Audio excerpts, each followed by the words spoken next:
Hello, everyone. Thanks for listening to Wake Up, Look Up, a podcast where we connect events happening in real time to the gospel of Jesus Christ. I'm Zach Wyrock. And in today's episode, we're asking the question, is debt the new God? Now, this is prompted by an article I read in the Wall Street Journal recently about America's burgeoning buy now, pay later economy. The whole idea that you are now able, really across platforms, to purchase something and worry about paying for it later. Debt is surging across the American economy. Credit card and auto loan delinquencies, people behind on their payments, have hit historic levels that have really not been seen since the 2008-2009 economic crisis.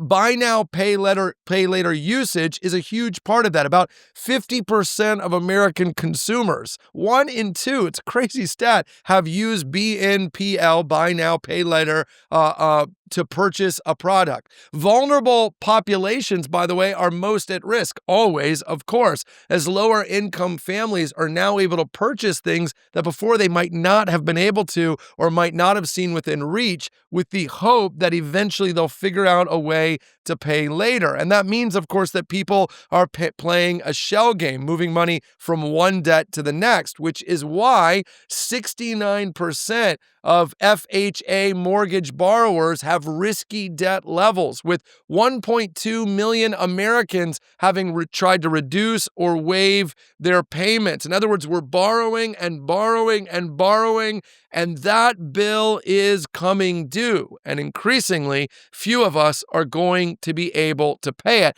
And this is a problem on an individual level. It's also a problem on an economic level, because people who are over-leveraged are not able to buy. They're not able to invest. They're not able to plan for the future or deal with crises when they come up. Now, how should we think about this as Christians? Well, let me just start with this. The Bible does not take a positive view of debt. The Proverbs 22:7 says it this way, and this verse stings a little. It says, the borrower is slave to the lender. That's because the Bible says that when you take out a debt, you're obligated to pay it, which means when your paycheck comes in, it doesn't really belong to you. It belongs to the people you owe money to. You are owned by them. You're at best an indentured servant working off to pay off your loan so that you're never actually able to gain financial freedom. And most of us probably feel that, the anxiety and stress that comes from not being free. And of course, Galatians 5:1 tells us it's for freedom that Christ has set us free. So if the gospel is about freedom and debt is about slavery, moving into debt is really a move in the wrong direction.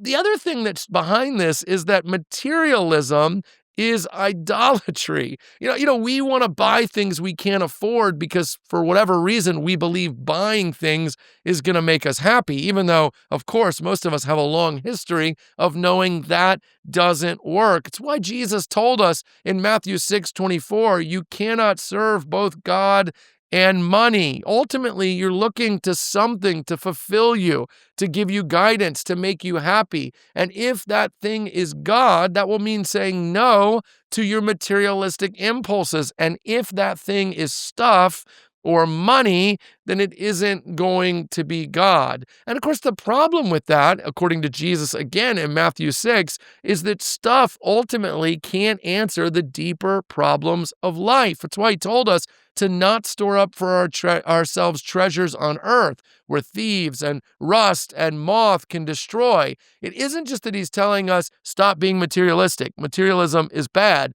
It's that he's saying in the end, it won't actually do for us what we need done. It won't restore our relationship with God. It won't secure for us an eternal future.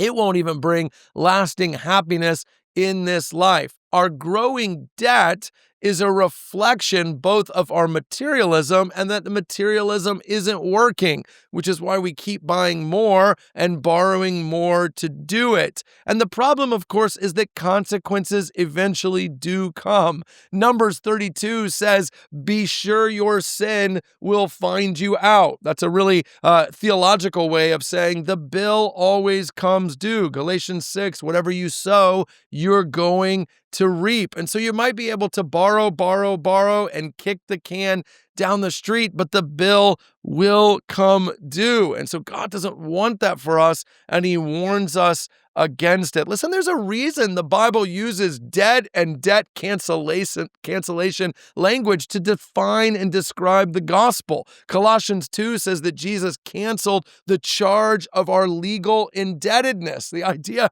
here is that debt is so bad, the Bible uses it as a metaphor for sin and hell and judgment. And getting out of debt is so good, the Bible uses it as a metaphor for what Jesus Christ himself has done for us. Listen, if you're in debt now, seek help.